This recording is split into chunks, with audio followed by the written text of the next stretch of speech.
Ənənəvi dəyərlər və dini dəyərlərlə birləşib o ailə dəyəri qorunub saxlanmaqdadır.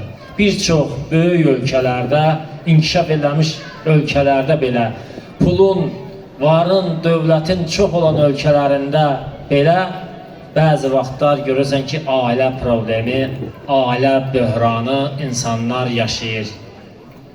Və biz yaşadığımız dövrdə demək olar ki, hədis var, deyir ki, cənnətə gedən yolların biri insanın ailə daxili münasibətlərindən asılıdır.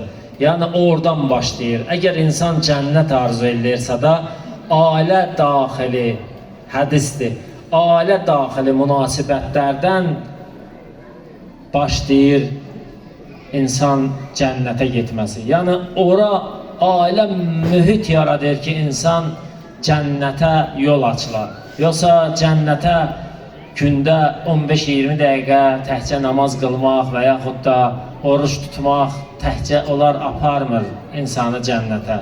Deyir ki, insanı Allah imtihan edir, ailə daxili münasibətlərin nəticəsində cənnətə gedən yollardan biri budur.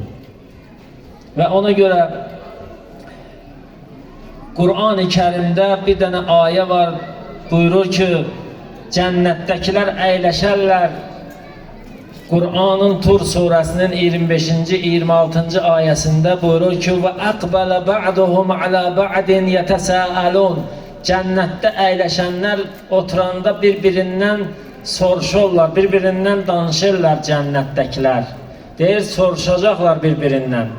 İndi cənnətdə əyləşənlər nədən danışar? Cənnətdə problem yoxdur ki, adam problemdən danışar. Cənnətdə insanın pul problemi yoxdur ki, deyək ki, məsələn, bu problem. Cənnətdə nə xəstələnmək var, nə yorulmaq var, nə bezmək var.